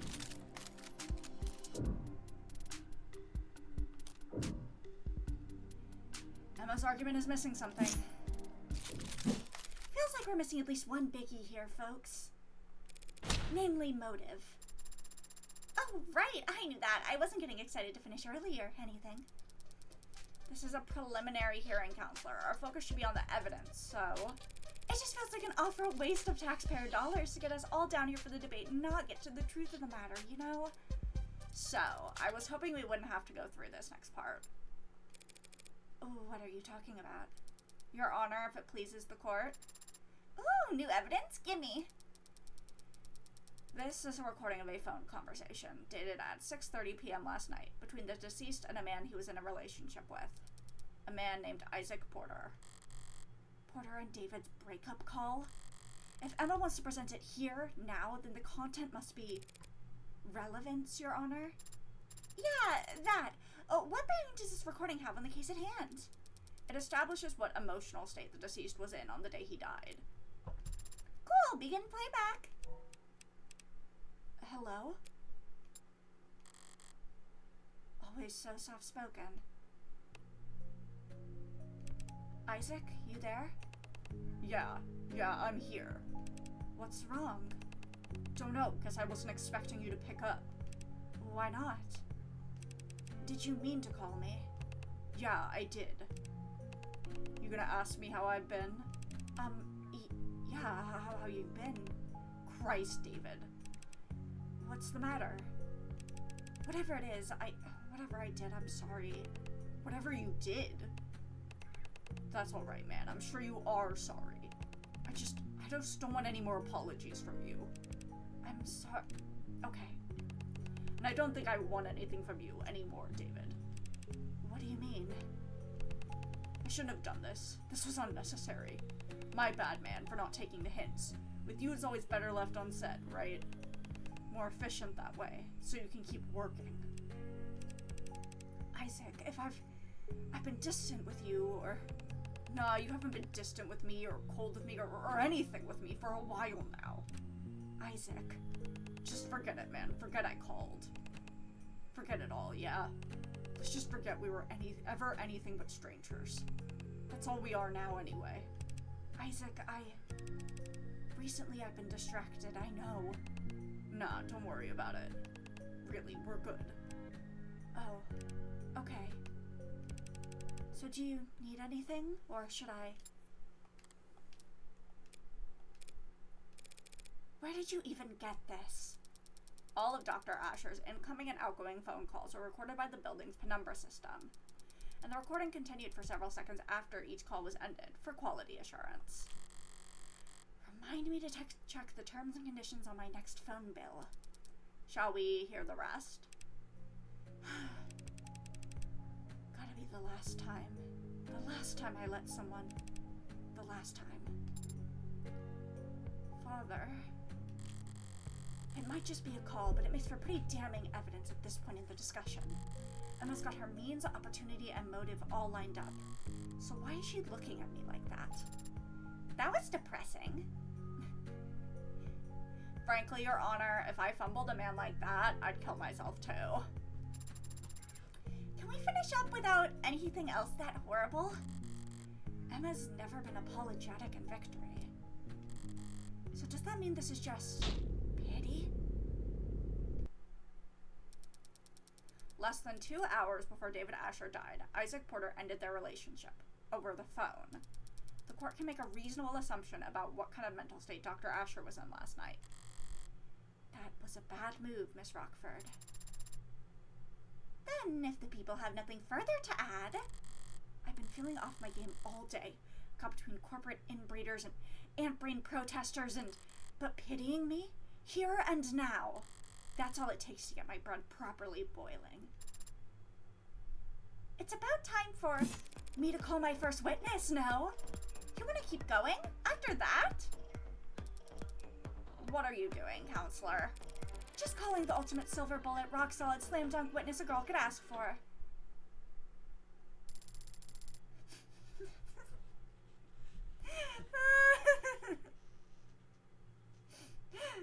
Oh, you really got him with this one.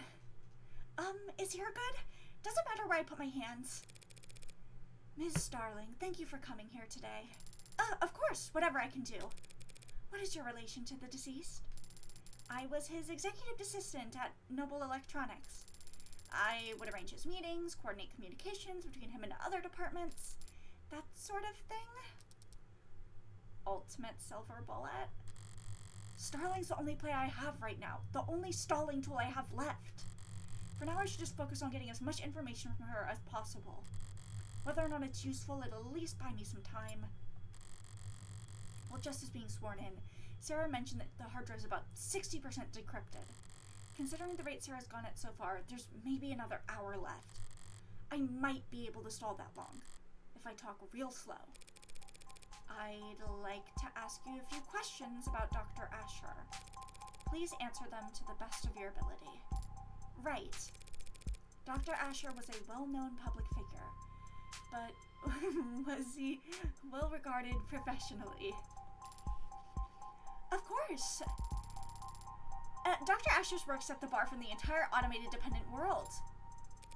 Stay focused, Spearmint. You say you coordinated his communications.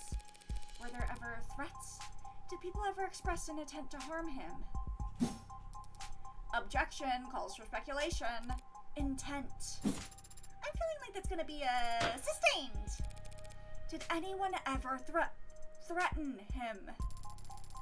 There were times when he was the focus of negative attention. How so? Dr. Asher was a favorite subject of many conspiracy theorists. With all his contributions to the field, it was easy for them to make claims about his influence. They say that his work was plagiarized, or that he was hiding illegal subcommands in the technology he helped develop. And people would contact him about these conspiracy theories. Relevance. Whether or not people wanted to kill him. Well, withdrawn. Miss Starling, people would attempt to contact him, yes, but their messages were always too vague for the police to take action on. They would say that he belonged in jail, or that he couldn't avoid the truth, or that someone should do something to shut him up. Did they ever talk about hurting him? Yes, but I always turned those messages straight over to the police. Yeah, I'm seeing that on the record. Yeesh, who writes this stuff? All those cases have long since been resolved, Your Honor. And none of the parties involved have had contact with David Asher in years. The police take harassment very seriously.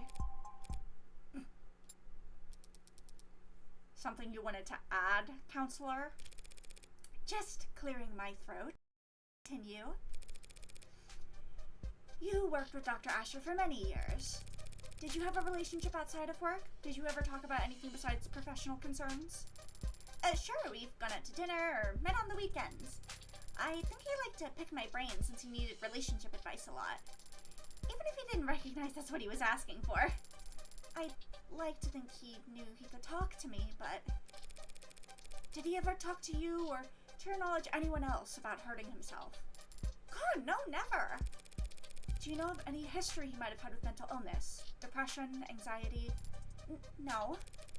So when you heard the people argue that Dr. Asher had done this to himself, I was shocked. I couldn't believe it. You're saying that you can't believe. Objection? On what grounds? Asked and answered. Stalling. And also, the people have documents that would be of interest to the court in this matter. Juicy! And what matter specifically are you referring to?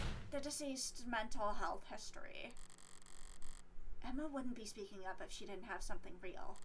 So what the hell is this about? We have private correspondences that describe. If they're private, then they should not have been obtained by the people without his permission. He can't get permission if he's already dead, and we're well within our rights to obtain evidence as it pertains to his crime. Convincing. Damn, I didn't honestly expect to stop her from admitting her evidence to the record. But I was hoping to at least slow her. Where are you on that footage? 77%. Approximately. Shh. I need to buy whatever time I can, however I can. Even if that means running out the clock as a punching bag. I have here messages between Dr. Asher and a psychiatrist he was meeting with and speaking to for the past year, along with paperwork detailing how this treatment was covered under his Platinum plan. Platinum? I don't intend to air out all of Dr. Asher's secrets here in the court. Oh, okay, I guess. But I am prepared to read excerpts from messages and transcripts from phone calls. which when put together paint a clear picture of the kind of stress David Asher was experiencing and the dark thoughts he was struggling with. Transcripts of his phone calls? I'll admit them into evidence, assuming there are no objections. Oh, okay.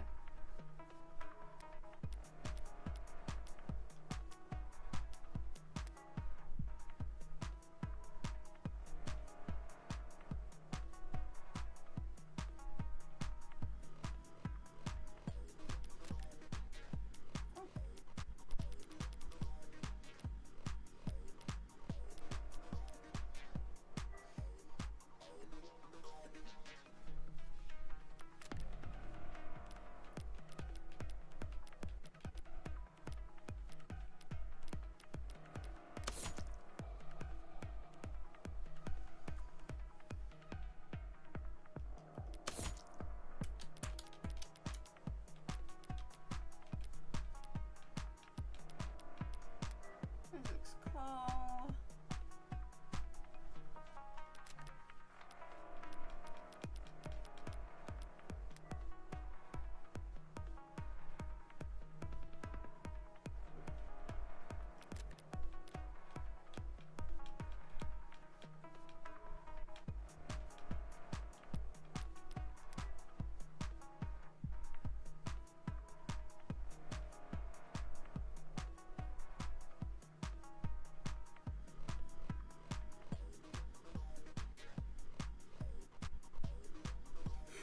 Send apologies to attending physicians. These readings are a nightmare.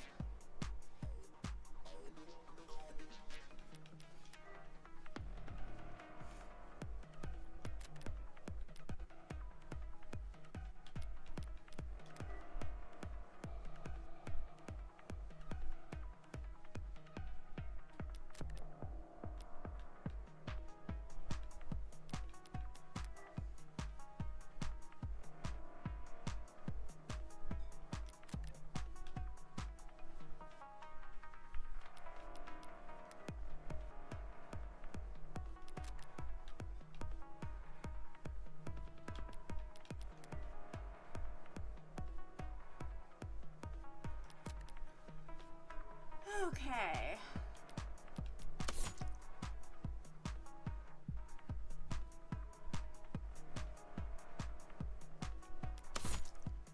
I'm probably gonna wanna call it here in just a minute anyways. I am smelling something cooking downstairs. And I'm hungry, so but let me just look through the rest of these real quick. And then I am going to save.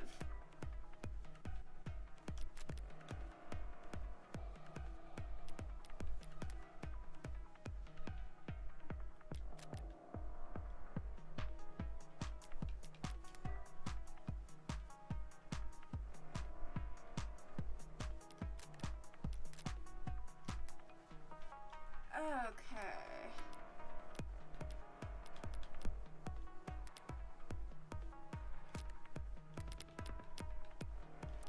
No. Oh, wait. Yes, I do.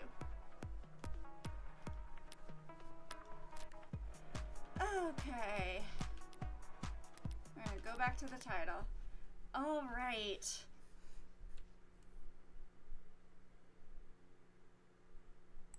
Sorry to end things a little abruptly. I'm just...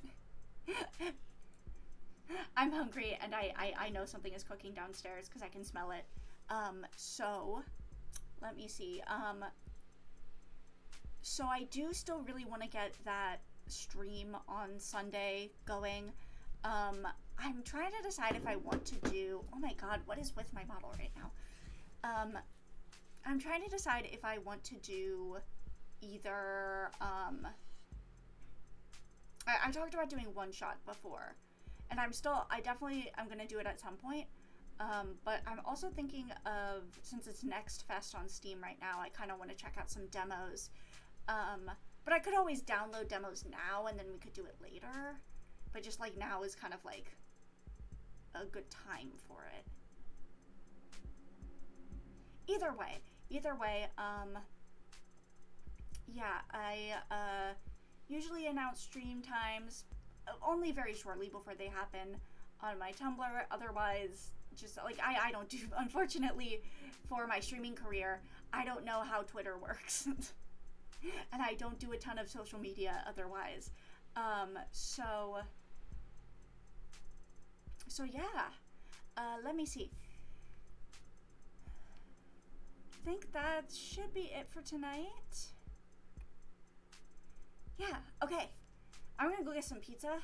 I will see you guys when I see you. Hopefully on Sunday. Hopefully, fingers crossed.